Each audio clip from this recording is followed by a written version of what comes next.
أعوذ بالله من الشيطان الرجيم بسم الله الرحمن الرحيم رب اشرح لي صدري ويسر لي أمري واحلل عقدة من لساني يفقهوا قولي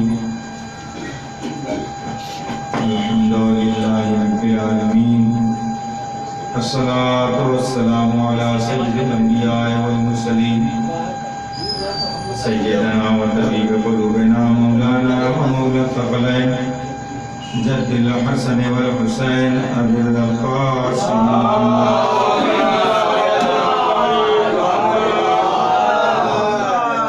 وعلى آله الطيبين الطاهرين المعصومين المنتخبين المنتجبين ولعنة الله على أعدائهم من الآن إلى قيام يوم الدين أما بعد وقد قال رسول الله صلى الله عليه وآله وسلم مثل علي فيكم كمثل الكعبة المستورة صلى الله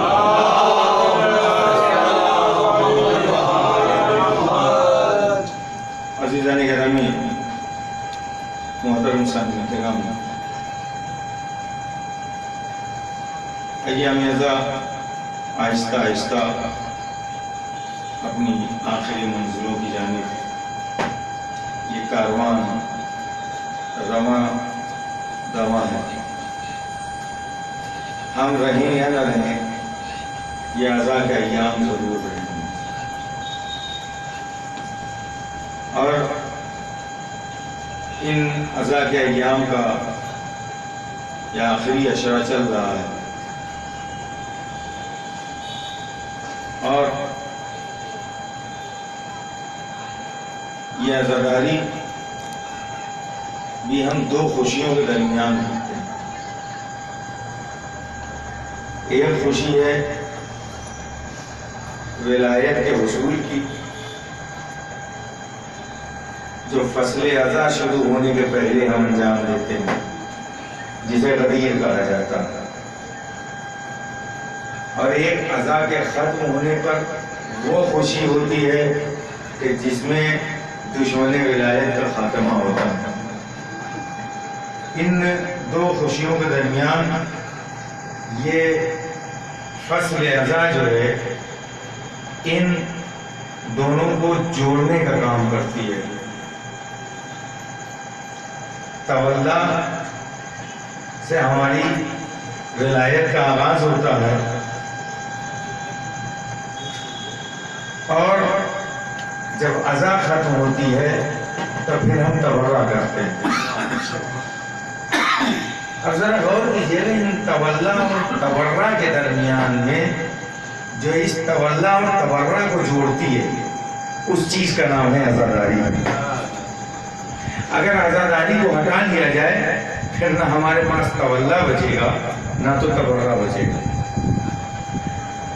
اب ذرا دیکھیے, اب یہ الگ موضوع بحث ہے کہ تولا کیسے اور تبرہ کیسے. وہ جو رائج ہے وہی چیز ہمارے درمیان ہے یا ایک الگ چیز ہے, اس موضوع کی جانب میں نہیں جانا چاہتا. لیکن اب ذرا غور کیجئے یہاں سے کہ یہ جو درمیان میں جو چیز ہے یہ بہت قیمتی بڑی محنتوں اور مشقتوں کے ساتھ ہمیں حاصل ہوئی ہے. اس چیز کو ہمیں ضائع نہیں ہونے دینا چاہیے. یہ چیز جو عزاداری کی ملی ہے, ہر چیز کا اپنا ایک موسم ہوتا ہے اور یہ 2 مہینہ 8 دن کا یہ ہماری عزاداری کا موسم ہے. یہ ہماری عزاداری کا موسم ہے, ہماری عزاداری کی فصل ہے. ابھی جیسے جو موسم ہے اس موسم میں وہ موسم نہ رہے, گرمی کے موسم میں گرمی نہ پڑے پھر بھی پریشانی, ٹھنڈک کے موسم میں ٹھنڈک نہ پڑے پھر بھی پریشانی. جبکہ ہم لوگ پریشان ہوتے ہیں, گرمی سے بھی پریشان ہوتے ہیں, لیکن اگر وہ موسم جو ہے جو اس کی فصل ہے اس فصل میں اگر وہ بارش نہ ہو, موسم جو فصل کا ہے, اب اس ٹھنڈک میں بارش ہونے لگے, اب لوگوں کے کھیتی باڑی کا دن آ رہا ہے, ساری دل تلہن کے دن کا آ رہا ہے کہ اگر اس کے بونے کا دن اس میں بارش ہو جائے تو کسان پریشان ہو جائے گا, اور اگر برسات کے موسم میں بارش نہ ہو تب بھی کسان پریشان. ہے نا. یعنی جو فصل ہے، جو موسم ہے، ایک جملہ یہ کہہ دوں اور اپنی گفتگو کا آغاز کروں تاکہ آپ کے اذہان عالیہ جو ہے بیدار ہو جائیں کہ جب جو فصل ہوتی ہے اس فصل میں اگر بارش نہ ہو، بارش کی اگر فصل ہے تو اس میں بارش نہ ہو تو فصل برباد ہو جاتی ہے. توجہ فرمائیے گا. بارش کا اگر موسم ہو اور اس میں بارش نہ ہو تو فصل برباد ہو جاتی ہے. اسی طرح سے اگر عزاداری کا موسم ہو اور عزاداری نہ ہو تو نسل برباد ہو جاتی ہے.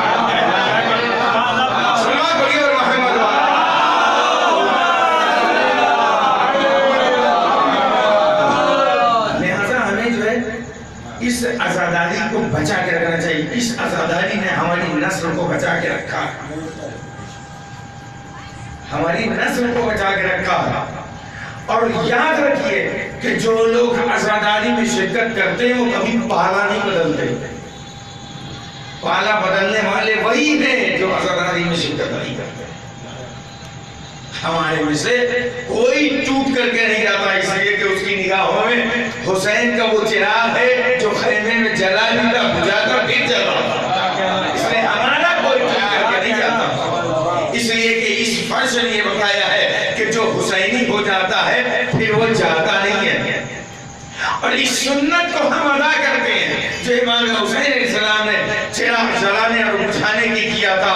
ہم 9 دن عزاداری کرتے ہیں، شب عاشورہ نہیں، شام غریبہ.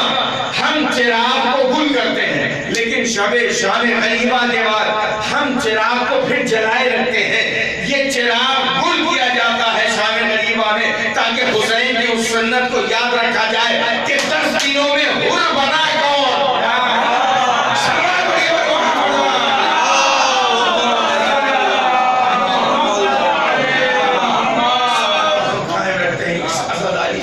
اس عزاداری کو ہاتھوں سے جانے نہ دیجیے، اس لیے کہ جس دن اس عزاداری کو اور کوشش کیجیے. میں آپ لوگوں سے ایک گزارش کرنا چاہتا ہوں، کم ہی لوگ ہیں لیکن ہر آدمی کا پریوار کم سے کم 5 آدمی 8 آدمی 10 آدمی پر مشتمل ہے. 15 آدمی یہاں ہیں تو اب جوڑ دیجیے، اس کو 5 سے ڈیوائڈ کر دیجیے. اگر حد اقل 5 آدمی کو پریوار، کوشش یہ کیجیے، ایک سنت یہ عہد کر کے اٹھیے کہ اپنے گھر کے جتنے ممبران ہیں سب کو چھوڑیے. مردوں میں گھر کے جتنے ممبران ہیں ایک ساتھ آئیں گے اور مجلس سنیں گے. دیکھیے مجلس سے بہت کچھ دیکھیے، نوحہ بھی ضروری ہے، ماتم بھی ضروری ہے، سوز بھی ضروری ہے، ہر چیز ضروری ہے. لیکن جتنے پیغامات مجلسوں میں ملتے ہیں شاید ہر آدمی شعر نہ سمجھتا ہوتا. شعر کے اپنے خاص الفاظ ہوتے ہیں. ہمارے دوست مولانا وہ کہتے ہیں کہ دیکھیے ہر آدمی بالغ نہیں ہوتا، ہر آدمی بالغ نہیں ہوتا. کہتے ہیں کہ اسلام نے لڑکیوں کے لیے عمر بتائی ہے کہ 9 سال بالغ ہوتی ہے اور لڑکوں کے لیے عمر بتائی ہے کہ 15 سال بالغ ہوتے ہیں. لڑکیوں کی عمر 9 سال کی اسلام نے بتایا ہے. وہ ہماری ووٹر آئی ڈی والی بالغ ہونے والی اور شادی والی کورٹ میرج والی وہ ایک الگ عمر ہے. لیکن اسلام نے یہ بتایا کہ 9 سال اور 15 سال میں. لیکن کچھ لوگ ہو جاتے ہیں بوڑھے تک ہو جاتے ہیں بالغ نہیں ہو پاتے ہیں. کہا بلوغ 2 قسم کا ہے، ایک بلوغ جسمی ہوتا ہے، ایک بلوغ عقلی ہوتا ہے. خاص طور سے شعر و شاعری کے لیے بلوغ عقلی کا ہونا ضروری ہے کہ اس میں عقل کو بالغ ہونا چاہیے. عقل بالغ ہوتی ہے جب انسان کا شعور بیدار ہوتا ہے. توجہ فرمائیے گا. عقل بالغ اسی وقت ہوتی ہے جب انسان کا شعور بیدار ہو جاتا ہے. لفظ شعور اردو میں لکھیے 4 حرفوں پر مشتمل ہے، شین، عین، واو، ر. ایک حرف اس میں سے ہٹا دیجئے. شعور میں سے عین کو اگر ہٹا دیجئے تو صرف شور بچے گا، شعور غائب ہو جائے گا. عین کو ہٹا دیا جائے. اسی عین کو جو ہے باقی رکھنا، اسی عین کو باقی رکھنا ہے. ورنہ شعور کہتے ہیں، نعرے کو کہتے ہیں. ایسا نہ ہو کہ صرف ہم اسے نہیں کرنا لگا. تو یہ طے کر لیں کہ ہم لوگوں کو اپنے گھر کے جتنے چھوٹے بڑے ہیں گھر کا بزرگ یہ طے کر لے کہ اسے ساتھ میں لے کر کے فرش پہ بیٹھ رہے تاکہ یہ سنت باقی رہے. شہزادی نے فرش بچھایا تھا، یہ انہی کی سنت پہ عمل ہوا. جو ہم فرض بھی جاتے ہیں. تو مجلسوں سے بہت کچھ حاصل ہوتا ہے. مجلسوں سے ضروری نہیں کہ 1 گھنٹہ کی مجلس سنی ہے تو پوری 1 گھنٹہ کی یاد رکھو. ہر مجلس میں صرف ایک جملہ یاد رکھو, اس پر عمل کر لو, پھر اپنی زندگی دیکھیے کہ ہم کہاں تھے اور کہاں پہنچ گئے. ہم کہاں تھے اور کہاں پہنچ گئے. امام حسین علیہ السلام نے حر سے بہت سی باتیں کی تھی. حر سے بہت سی باتیں کی تھی. جب لگام فرض پہ ہاتھ ڈالا تھا, امام نے صرف ایک چھوٹا سا جملہ کہا تھا جو حر پہ زیادہ اثر گزار ہوا. کیا کہا تھا؟ کہا لَتْكَ أُمُّكَ, تیری ماں تیرے غم میں بیٹھے. کیا کہا؟ تیری ماں تیرے غم میں بیٹھے. تو پلٹ کر کے اس نے کیا کہا؟ میں تو آپ کی شان میں گستاخی نہیں کر سکتا. میں تو آپ کی شان میں گستاخی نہیں کر سکتا. اس نے کم سے کم امام حسین کی بات کو سن کر کے پلٹ کر کے جو جواب دیا ہے وہ بھی ادب کے دائرے میں, اور یہی اس کا ادب کے کچھ دیر امام کے سامنے اپنے ادب کو دکھا دیا. تو امام نے 1 رات کی مہلت لے لی کہ اس کا نام حر ہے, اس کے معنی آزاد کے ہیں, لیکن یہ یزید کی غلامی کر رہا ہے. 1 رات کی مہلت لے کر کے اسے آزاد کرا اور اسے آزاد کرا دیا. وجہ کیا تھی؟ اب ہمارا عقیدہ یہ ہے کہ فرش میں ہمارے ائمہ ہوتے ہیں, فرش میں آ کر کے کچھ دیر کے لیے ادب سے بیٹھ جائیے. ہو سکتا ہے امام کی نگاہ کرم ہم پر بھی پڑ جائے. تو حر کو دیکھیے, میں نے جو مثال دی ہے وہ اپنی جگہ آج تک قائم ہے اور اسے یہاں تک جوڑوں گا. حر کو اس کا صلہ امام نے یہ دیا تھا کہ ماں کا رومال اسے ملا جو اس کی پیشانی اور آنکھوں کے قریب آج بھی ہے. اور فرش پر بیٹھنے کا بھی حسین صلہ یہ دیتے ہیں کہ جو ادب سے آ کر کے بیٹھ جاتا ہے, حسین کی ماں اپنا رومال اس کی آنکھوں تک لے کر کے آتی ہے. صلوات پڑھیں پر محمد و آلہ.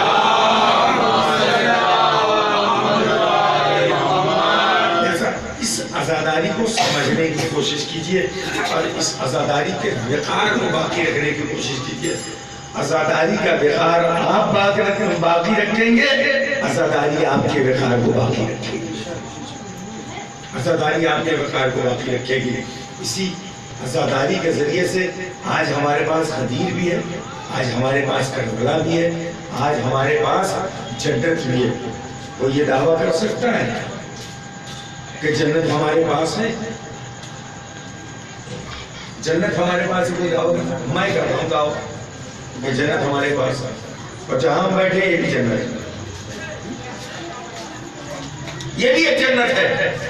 اس کی دلیل آج کے زمانے میں لوگوں کا وہ ہو گیا کہ قرآن والے تو دوسرے تھے, کتاب والے تو دوسرے تھے. ہماری قوم والے کہتے ہیں قرآن سے اس کا حوالہ دیجئے. ابھی کب سے تم قرآن والے ہو گئے؟ ہم تو قرآن اور اہل بیت دونوں والے ہیں. اگر جو بات قرآن میں نہیں ہے وہ البتہ ہے قرآن میں, جو ہماری سمجھ میں نہیں آ رہی ہے قرآن میں بات, اسے اہل بیت نے سمجھایا جسے حدیث کہا جاتا. اب حدیثوں میں بھی مسئلہ یہ ہے کہ جھوٹی اور سچی آ گئی ہے, تو لہذا اس میں بھی فارورڈ کرنے میں ذرا پرہیز کیا کیجیے. آج کل اسرائیل کہ ایجنٹ ایسے لگے ہوئے اردو میں حدیثیں لکھ کر کے بھیج دیتے ہیں, کچھ اس میں جوڑ کے کچھ بڑھا کر کے نیچے لکھ دیتے ہیں بہار الانوار, نیچے لکھ دیتے ہیں اصول کافی. ہم یہ سمجھتے ہیں کہ کتاب کا حوالہ لکھا ہے, ہو سکتا ہے اس کتاب کو پوری ڈھونڈ لیجئے, اس کتاب میں ملے ہی نہیں. ایک صاحب نے کہیں مسائل پڑھا اور اس کا حوالہ دیا کہ زیارت نائیہ میں امام یہ فرماتے ہیں, امام زمانہ صلی اللہ تعالیٰ.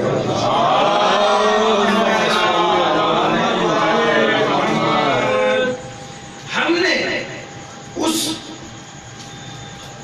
زیارت میں پورا کا پورا مطالعہ کر لیا, پورا کا پورا ہم نے مطالعہ کر لیا. اس زیارت نائیہ میں کہیں بھی وہ جملہ مجھے نہیں ملا, 1 بار نہیں میں نے 3 بار مطالعہ کیا. تو اس سے اس اسرائیلیات سے ذرا محفوظ رہیے. ہاں پڑھ لیا, پڑھ کر کے کسی عالم سے تحقیق کر لیجیے یہ ہے کہ نہیں ہے. دیکھیے جو چیز اپنے یقین میں آ جائے، جسے خود ڈھنگ سے سیکھ لے، پھر دوسروں کو سکھانے کی کوشش کریں۔ لیکن ہمارا معاشرہ یہاں پہنچ چکا ہے کہ ہم اپنے معاشرے میں سب سے بڑی کمی یہ ہو گئی ہے کہ عالم چاہ رہا ہے کہ سماج سیکھ جائے، سماج چاہ رہا ہے کہ عالم سیکھ جائے۔ سربات پڑھی بر محمد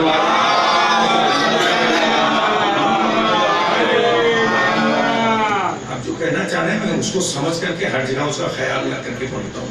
سربات پڑھی بر محمد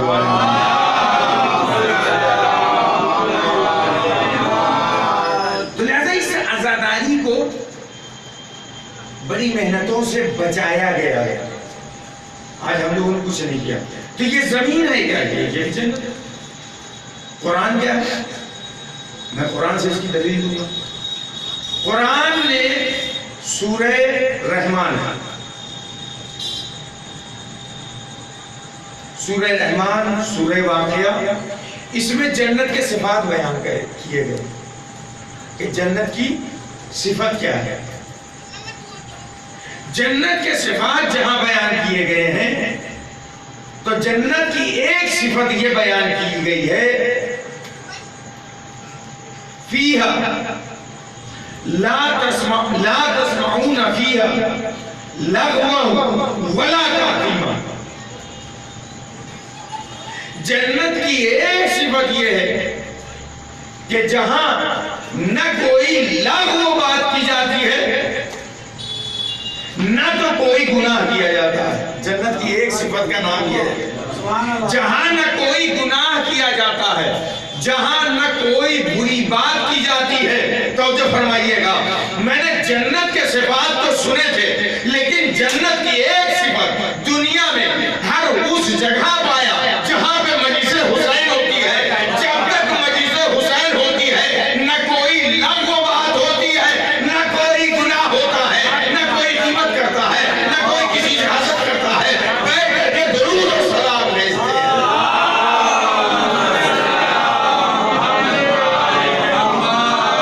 اس کا مطلب ہے کہ انسان اپنی جنت کو اسی دنیا میں بناتا ہے۔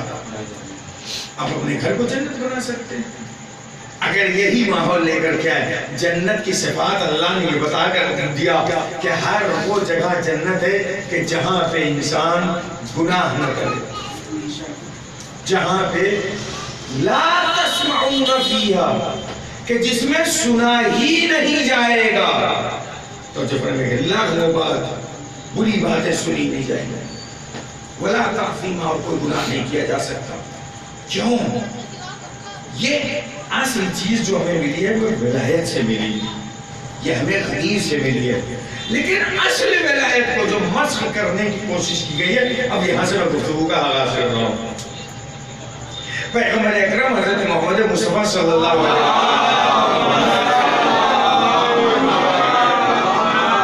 الگ الگ جملوں میں ایک ہی بات کم سے کم 6 یا 7 موقعوں پر بیان کی ہے، جو میں نے مطالعہ کیا ہے 6-7 جگہوں پر۔ اس جگہ پہ فرماتے ہیں، مولا کائنات کی فضیلت کو بیان فرماتے ہیں، کیا کہتے ہیں؟ مثل علی فیکم کمثل الکعبۃ المستورہ، کہ تمہارے درمیان علی کی مثال ایسے ہی ہے جیسے مستور کعبہ، چھپا ہوا کعبہ، غلاف میں لپٹا ہوا کعبہ،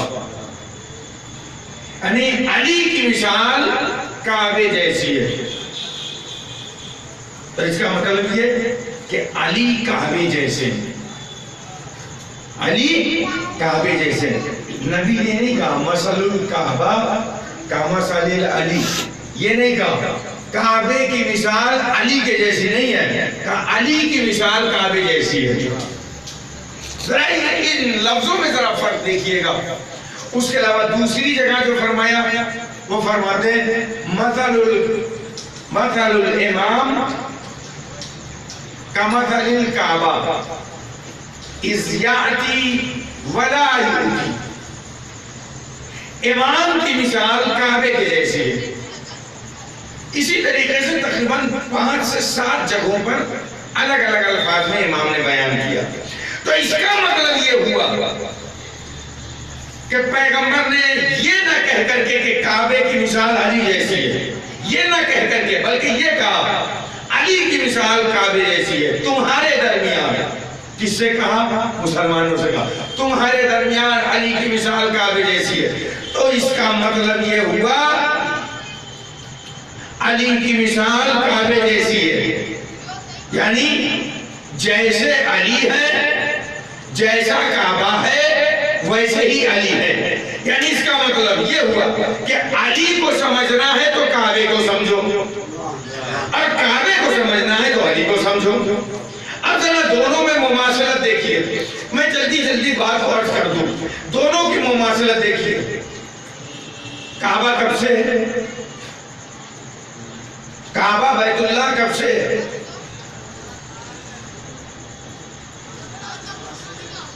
اگر اس کے بارے میں دیکھا جائے تو اس جگہ کے بارے میں کہ جہاں آج عمارت بنی ہوئی ہے، تو اس عمارت کے بارے میں مشہور ہے کہ جناب ابراہیم اور اسماعیل نے بنائی ہے نا. لیکن اس کے پہلے کی ذرا تاریخ دیکھیے. میں کہتا ہوں زمین کی تاریخ دیکھیے. پروردگار عالم نے جب زمین کا فرش بچھایا تو فرمائیے گا، جب زمین کا فرش بچھانا شروع کیا تو پروردگار عالم نے جس جگہ کا انتخاب کیا کہ جہاں سے زمین کی ابتدا کی جائے، اس زمین کا نام ہے کعبہ. کعبہ یہ چوکور ہے. اس کعبے کے درمیان میں جو سینٹر ہے اسے کہا جاتا ہے جوف کعبہ. اسے کہا جاتا ہے جوف کعبہ. کعبہ یہ چوکور ہے، اس کے بیچوں بیچ جو جگہ جو سینٹر ہے اسے کہا جاتا ہے جوف کعبہ. تو اب ذرا دیکھیے کہ علی کی مثال کعبے جیسی ہے. اللہ نے اسی سینٹر کا انتخاب کیا کعبے کی جب زمین بچھانے لگا. اس زمین کو جو بچھایا ہے اللہ نے کعبے میں اسی جگہ کا انتخاب کیا جو جوف کعبہ ہے، سینٹر. یعنی جب زمین کو بچھایا تو اسی جگہ سے، یعنی زمین ایک نقطہ تھی، اس نقطے سے پروردگار عالم نے زمین کو پھیلایا. آج ہم بھی اسی زمین پہ ہیں کہ اس زمین کو، پھیلی ہوئی زمین کو، اگر پچھلے زمانے میں کہ جب یہ خلق ہو رہی تھی دیکھا جائے پلٹ کر کے، یہ زمین کچھ نہیں تھی سوائے ایک نقطے کے. توجہ فرمائیے گا، یہ زمین کچھ نہیں تھی سوائے ایک نقطے کے. تو اب ذرا کعبے اور علی کی مماثلت دیکھیے. اس زمین کو کہتے ہیں تراب. تراب کو بھی اللہ نے خلق کیا تو اسی کعبے میں جوف کعبہ سے. اب تراب کو بھی پیدا کیا تو اسی جوف کعبہ میں. سلوات پڑھیے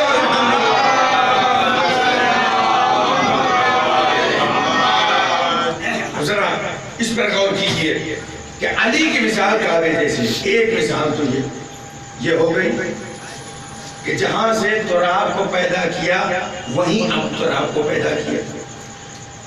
پھر آگے کی مثال دیکھیے. خانہ کعبہ ہے کیا؟ پاک و پاکیزہ جگہ. پاک و پاکیزہ جگہ. کوئی مسلمان کعبے کا انکار کر دے تو کوئی مسلمان کعبے کا انکار کر دے تو کافر ہے. علی کی مثال کعبے کی ہے. صلوات پڑھیے بر محمد.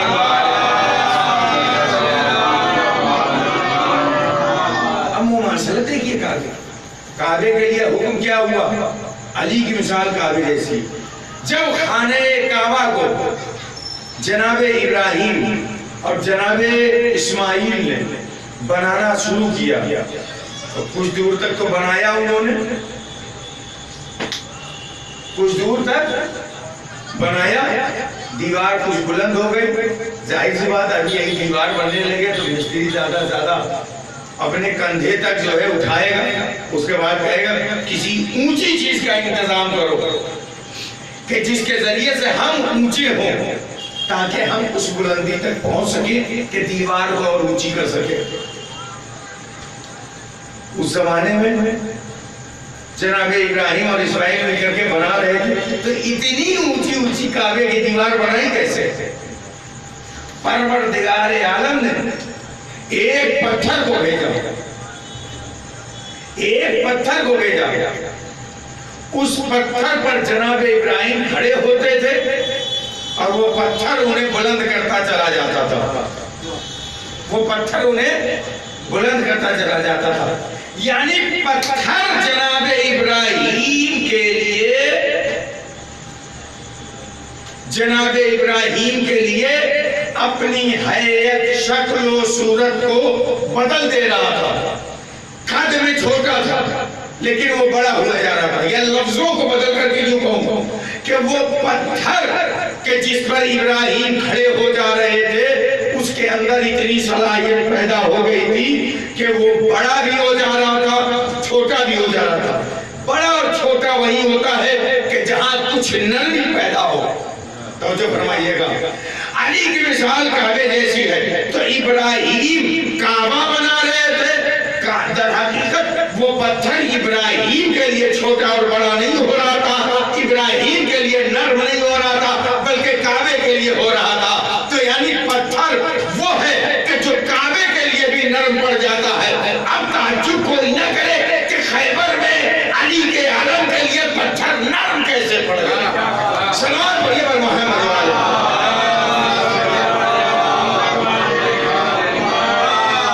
کعبے کی مثال، علی کعبے جیسے ہیں. جناب ابراہیم اور اسماعیل جب بنا چکے تو جناب ابراہیم کا جب زمانہ آیا تو کچھ لوگوں نے اس میں مجسمے رکھ دیے، متقدہ ہو گیا. تو جناب ابراہیم کو قرآن میں آیت موجود ہے، پروردگار عالم نے کہا وَطَهِّرْ بَيْتِي، جاؤ میرے گھر کو پاک کرو. نجس تھا. صلوات پڑھیے اور محمد والے. نجس تھا کعبہ، جو اسے پاک کرنے کے لیے کہا وَطَهِّرْ بَيْتِي، میرے گھر کو طاہر کرو، میرے گھر کو طاہر کرو. میرے گھر کو طاہر کرنے کا مطلب کیا؟ طاہر کرنے کا مطلب یہ ہوا کہ یہ گھر خدا کا ہے، جھوٹے خداؤں کی جگہ یہ نہیں ہے، انہیں نکالو. جھوٹے خداؤں کی جگہ یہ نہیں ہے، انہیں نکالو، انہیں باہر کرو. یہ جناب ابراہیم کو حکم دیا گیا. کس جگہ سے؟ وَطَهِّرْ بَيْتِي، میرے گھر کو پاک کرو. اللہ نے جب گھر کو پاک کرنا ہوا، بیت کو پاک کرنا ہوا تو نبی کو بھیجا، لیکن جب اہل بیت کو پاک کرنا ہوا تو آئے تطہیر جبریل سے بھیجا. صلوات پڑھیے پر محمد والے. جیسے خانہ کعبہ کے لیے شک نہیں کیا جا سکتا کہ وہ نجس تھا، ویسے ہی اہل بیت کے لیے لوگوں کے دلوں میں شک و شبہات آتے کہ اللہ نے کہا کہ جب اسے آیت تطہیر آئی تب اسے اہل بیت پاک ہیں. نہیں، خانہ کعبہ پہلے بھی پاک تھا، اب بھی پاک ہے اور وہ پاک رہے گا. خانہ کعبہ کی اور بھی خصوصیت ہے. ایک خصوصیت اور سن لیجیے.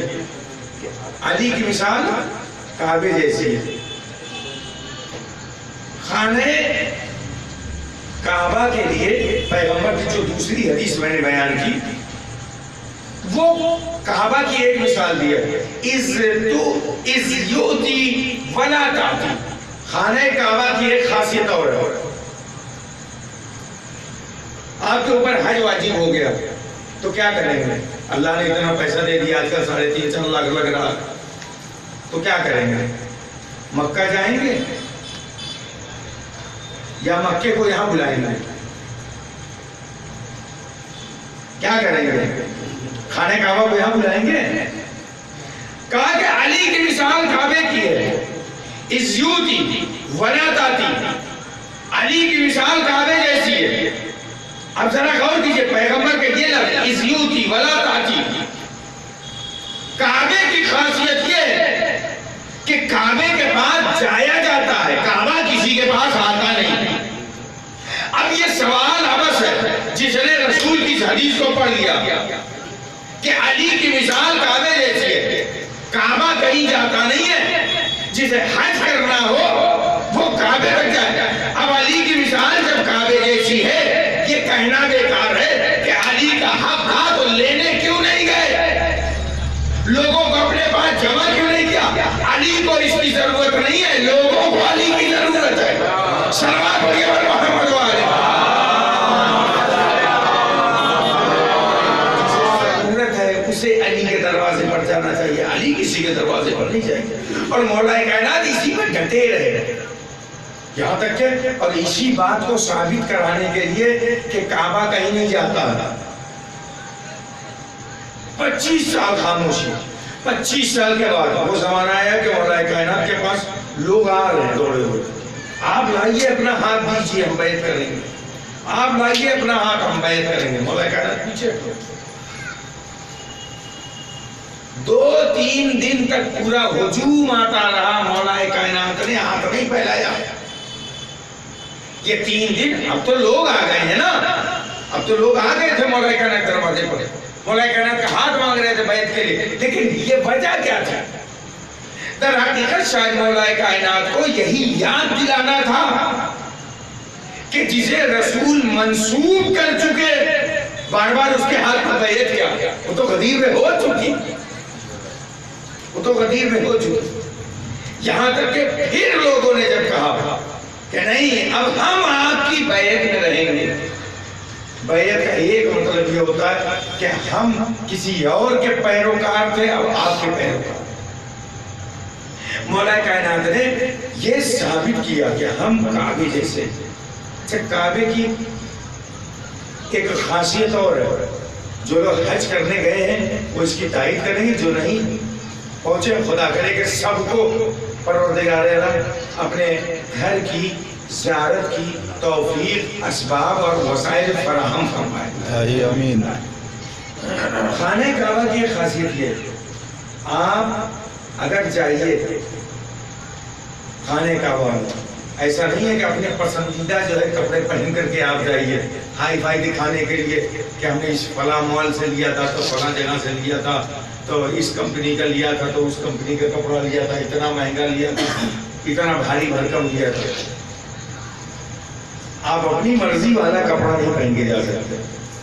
کیا ہے کہ وہاں سب کو ایک رنگ میں جانا ہے، ایک جیسا کپڑا پہن کر کے جانا ہے۔ اب جہاں وہ کپڑا پہن لیا اسے کہا جاتا ہے احرام، احرام کہا جاتا ہے۔ اس احرام کے بعد آپ کے اوپر کچھ چیزیں واجب ہو جاتی ہیں، کچھ چیزیں حرام ہو جاتی ہیں۔ جب تک وہ احرام ہے اس احرام کے درمیان آپ کی بیوی رہتی تو ہے لیکن شرعی طور سے وہ بیوی نہیں رہ جاتی جب تک کہ آپ اس احرام کو اتار نہ لیں، جب تک حج نہ کر لیں۔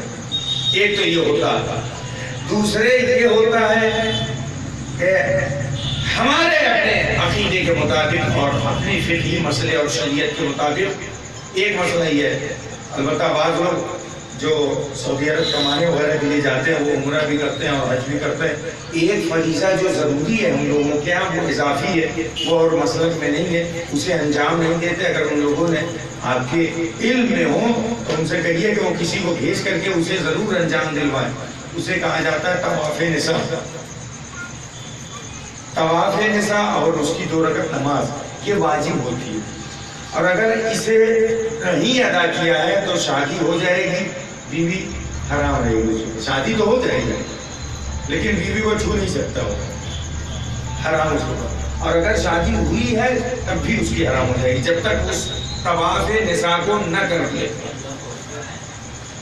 اور بہت سے لوگ ایسے ملے ہیں مجھے کہ جنہوں نے مجھ سے مسئلہ دریافت کیا کہ یہ چیز ہے کہ مجھے پتا ہے کہ نہیں، ہم نے تو نہیں کیا، تو میں نے بتایا کہ کوئی ہو وہاں پر اسے بھیج کر کے اپنا نائب بنوا کر کے اس کو آپ ادا کروائیے، اس لیے کہ ایسا واجب ہے کہ جس کے بعد پھر نسل حرام آئیں گے، اور نسل حرام جو ہے معتدلی نہیں ہوتی۔ صلوات پڑھی بر محمد والے۔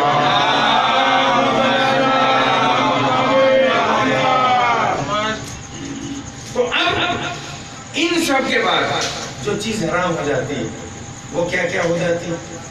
آپ خوشبو نہیں لگا سکتے، وہاں حرم کے اندر گئے گھاس نہیں کھا سکتے، ایک معمولی سی گھاس روز لیا آپ نے آپ نے خوشبو لگا دیا، جانتے ہیں ہر ایک پہ، کسی پہ ایک دمبا ہے، کسی پہ ایک اونٹ ہے، کفارہ۔ یہاں تک کہ آپ یہ نہیں کر سکتے کہ کنگھی کر رہے ہیں حالت احرام میں، ٹکلے تو بعد میں ہوتے ہیں، کنگھی کر رہے ہیں اور دھواں گر گیا، آپ اس کو مار نہیں سکتے، آپ کے بدن پہ چیٹی چڑھ گئی ہے، اسے اتار نہیں سکتے، چھوٹے سے چھوٹے جانور کو آپ مار تک نہیں سکتے، یعنی اتنی پابندیاں، انسان تو چھوڑ دیجیے آپ، حیوانات کو چھوٹے چھوٹے، اسی لیے اسے مسجد الحرام کہا جاتا ہے۔ خانہ کعبہ بہت دائرہ ہے، پورا صحن ہے چاروں طرف کا، اسے مسجد الحرام کہا جاتا ہے۔ وہاں چھوٹے چھوٹے جو ہیں واجبات ہیں، چھوٹے چھوٹے محرمات ہیں جس پر عمل کرنا ضروری ہے، مسجد الحرام جہاں کسی کا بھی خون بہانا، گھاس تک تو اکھاڑی نہیں جا سکتی، وہاں حالت احرام کی بات کر رہا ہوں، اسے ہمیشہ کی بات نہ سمجھیے گا، جب احرام میں حج کرنے کے لیے انسان جاتا ہے اس درمیان کتنی پابندیاں ہوتی ہیں، یعنی چھوٹی سی چھوٹی چیز پر وہاں اللہ کے حکم کے مطابق اسے انسان کو عمل کرنا پڑتا ہے۔ تو جب ہم نے ولایت علی کا احرام پہن لیا تو جب فرمائیے گا تو ہمارے اوپر بھی کچھ واجب ہو جاتا ہے اور کچھ حرام ہو جاتا ہے۔ ولایت علی کی مثال کعبے جیسی ہے، کعبے کے پاس پہنچتا ہے انسان تو اس کے اوپر احرام واجب ہو جاتا ہے، علی کے پاس پہنچنے کے لیے احرام کا نام ہے ولایت۔ جیسے ہی ولایت کا احرام پہن لیا تو اب ہمیں سیرت علی کو اپنانا پڑے گا۔ وہ سیرت علی کب تک اپنانی پڑے گی؟ جب تک اس ولایت کا احرام ہم اتار نہ دیں، اور جہاں ولایت کا احرام ہم نے اتارا پھر تو ہم علی والے رہے ہی نہیں، لہذا یہ احرام زندگی میں کبھی اتر ہی نہیں سکتا۔ ارے زندگی میں کیا، زندگی کے بعد بھی ہم نہیں اتارتے، اس لیے کہ زندگی کے بعد جتنا زندگی کے ساتھ علی کی ولایت کا احرام کام دیتا ہے اس سے کہیں زیادہ زندگی کے بعد بھی ساتھ دیتا ہے۔ ہر مرحلے پر علی کی ولایت کام آتی ہے۔ تو علی کی مثال کعبے جیسی ہے، جیسے کعبے کا احترام ہم پر واجب ہے، ویسے ہی علی کا احترام ہم پر واجب ہے۔ لیکن کیا جائے، علی کے گھر کو بھی آگ لگائی گئی، خدا کے گھر کو، کعبے کو بھی آگ لگائی گئی۔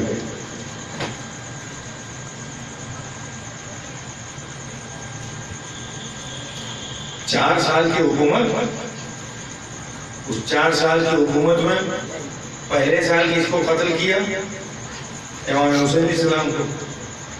دوسرے سال میں کام کیا؟ مدینے پر حملہ کیا۔ تیسرے سال میں خانہ کعبہ پر حملہ کیا۔ 4 سال کی حکومت قابل غور ہے یزید کی۔ پہلا حملہ کس پر کیا؟ امامت پر۔ دوسرا حملہ کس پر کیا؟ نبوت پر۔ تیسرا حملہ کس پر کیا؟ توحید پر۔ یہ 2 مرحلے بعد کے ہیں۔ جب اس مرحلے کو انجام دے دیا، امت خاموش رہ گئی تو ہمت بڑھ گئی نبوت تک۔ یہاں پہ خاموش رہ گئی امت تو خدا کے گھر پر۔ تاریخ ہسٹری ہے کہ خانہ کعبہ پر منجنیق سے حملہ کیا گیا، پردے جل گئے، خانہ کعبہ کی دیواریں ڈھہ گئیں۔ یہ کیسے ہوا؟ کہا کہ اب سمجھ میں آیا کہ جو امام رضا علیہ السلام نے حدیث سلسلۃ الزہر کو بیان کیا تھا، کلمۃ لا الہ الا اللہ حسنی فمن دخل حسنی امن من عذابی بشرطها وشروطها وانا من شروطها۔ امام نے سارے حوالے تک خدا تک دیے تھے، اس کے بعد فرمایا تھا کہ اللہ ارشاد فرماتا ہے لا الہ الا اللہ میرا مضبوط قلعہ ہے، جو اس قلعے میں داخل ہو گیا میرے عذاب سے محفوظ رہ جائے گا۔ لفظ قلعہ کو یاد رکھیے گا۔ دوسری حدیث بھی ایسے ہی ہے، ولایت علی ابن ابی طالب ہی سنی، علی ابن ابی طالب کی ولایت ایک مضبوط قلعہ ہے، جو اس میں داخل ہو گیا وہ اللہ کے عذاب سے محفوظ ہو جائے گا۔ پھر آخر میں امام رضا علیہ السلام فرماتے ہیں بے شرط ہے وہ شروط ہے، لیکن اس کی شرطیں ہیں، اس مضبوط قلعے میں داخل ہونے کی شرطیں ہیں، داخل ہونے کی شرطیں، مضبوط قلعے میں داخل کہاں سے ہوا جا سکتا ہے؟ تو امام نے فرمایا کہ شرط ہے وہ شروط ہے، اس کی شرطیں ہیں، ان شرطوں میں سے ایک شرط میں ہوں، امام نے فرمایا ان شرطوں میں سے ایک شرط میں ہوں۔ ان شرطوں میں سے ایک شرط کا مطلب کیا ہے؟ یعنی اس کی شرطیں کئی ہیں، یا لفظوں کو بدل کر کے آسان لفظوں میں آپ کو بیان کر دوں، اس کی 12 شرطیں ہیں، ان 12 شرطوں کے ذریعے ہی اس قلعے میں سیندھ لگائی جا سکتی ہے۔ تو جو فرمائیے گا لہذا ان 4 سالہ حکومت، گفتگو میں ختم کر رہا ہوں، ان 4 سالہ حکومت میں اگر امت مسلمہ امامت کا دفاع کر لیتی تو نہ روضہ نبی پر حملہ ہوتا نہ خانے خدا ہوتا، اور امام حسین علیہ السلام پر بھی حملہ نہ ہوتا، امام حسین کو شہید نہ کیا گیا ہوتا۔ اگر امت مسلمہ نے مولائے کائنات کے گھر کو جلنے سے بچا لیا ہوتا،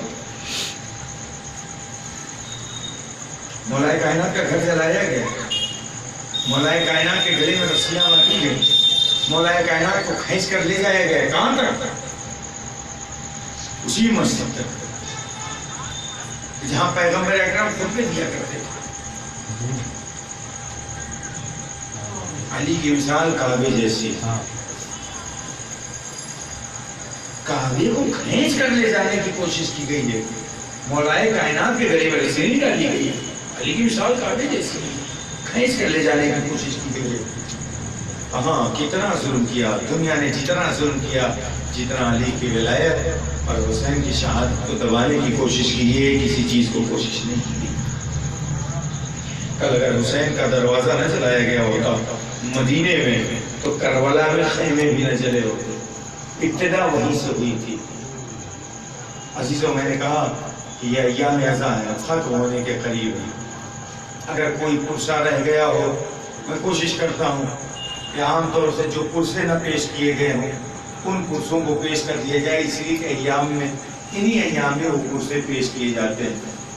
آج میرا دل کہتا ہے کہ اس کا پرسہ پیش کروں کہ جس کی 2 امانتیں تھیں، ایک امانت کربلا میں رہ گئی، ایک امانت زندان شام میں رہ گئی۔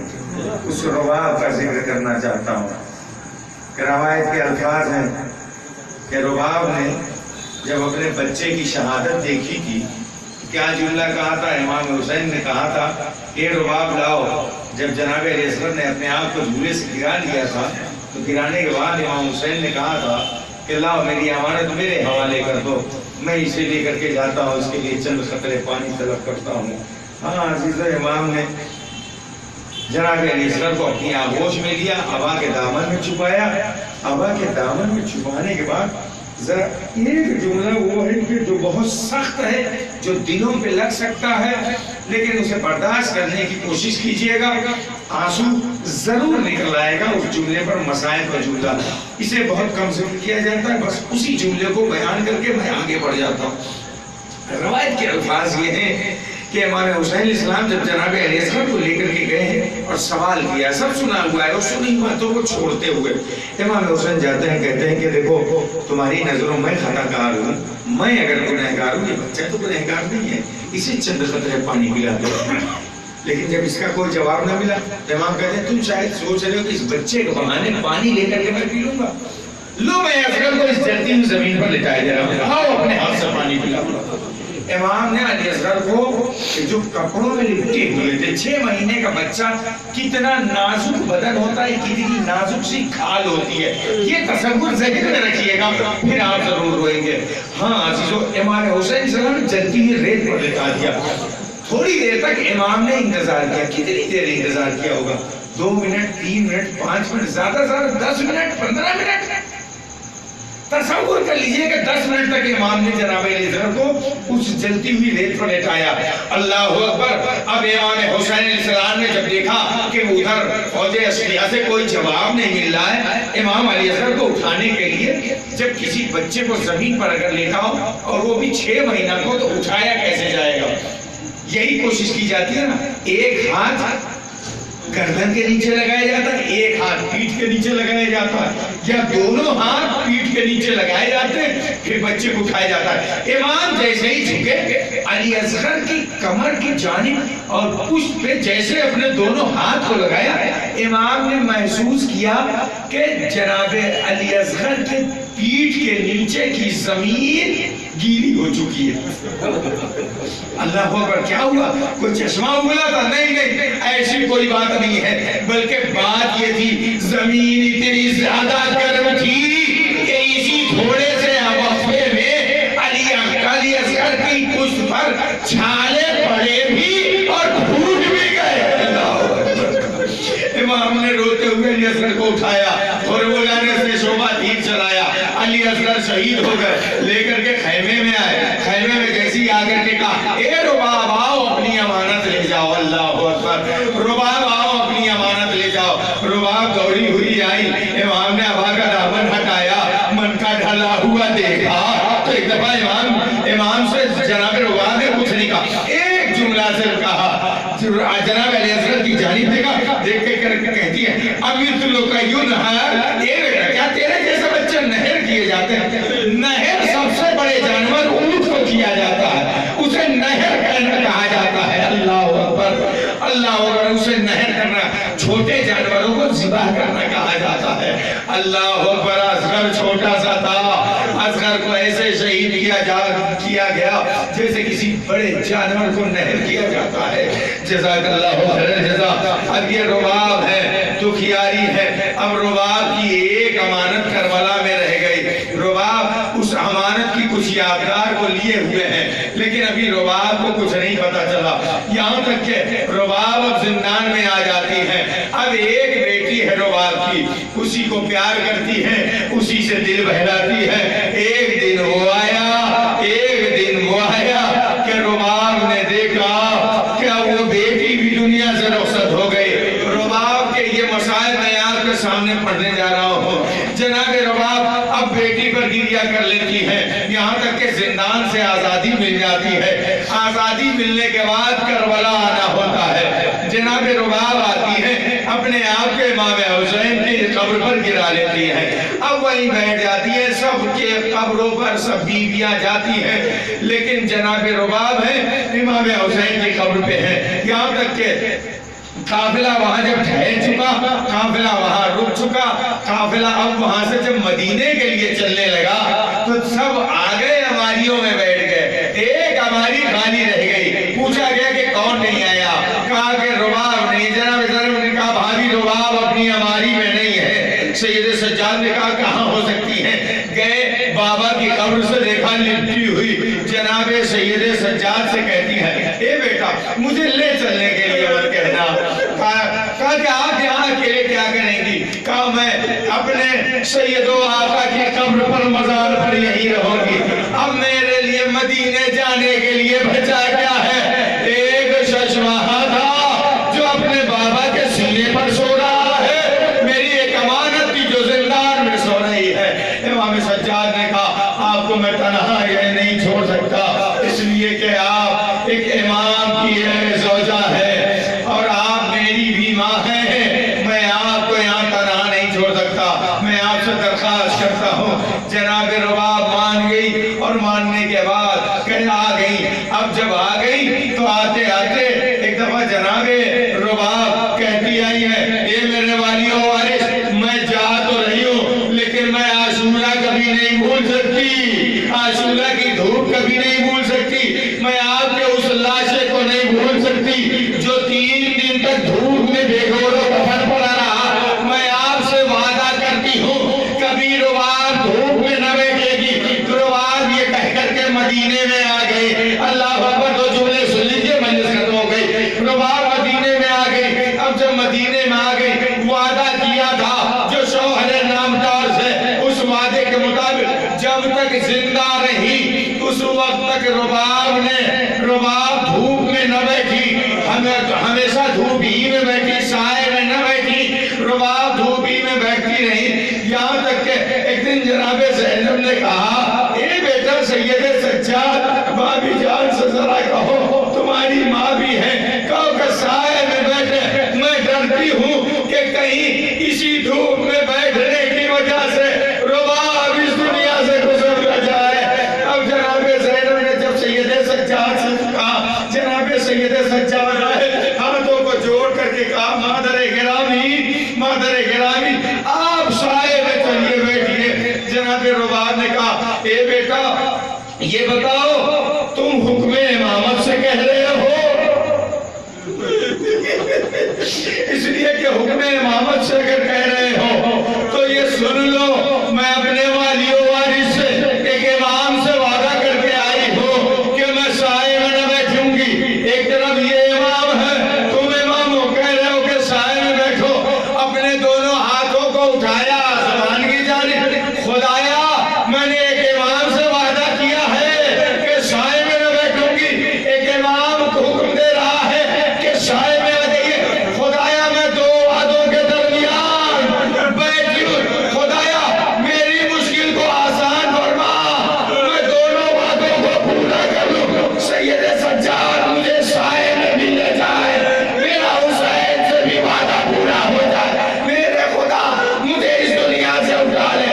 جناب رباب کو اٹھانے کے لیے جب جناب زینب اور سید سجاد نے بازو پکڑا، دیکھا رباب اس دنیا میں نہیں ہے، ارے ان کو اٹھا کر کے جب سائے میں لا کر کے لٹایا، دیکھا کہ ایک پوتلی ہے جو آنچل میں بندھی ہوئی ہے، جیسے ہی اس پوتلی کو کھولا کہ اس میں کیا ہے تو دو چیزیں نکلی، اصغر کے جھولے کی جلی ہوئی لکڑیاں، خون آلود کرتا، سکینہ کی امانتیں، ننھی سی چادر، زینب و سجاد نے ماتم کرنا شروع کیا۔ اے بھائی سجاد نے کہا اے اماں ہمیں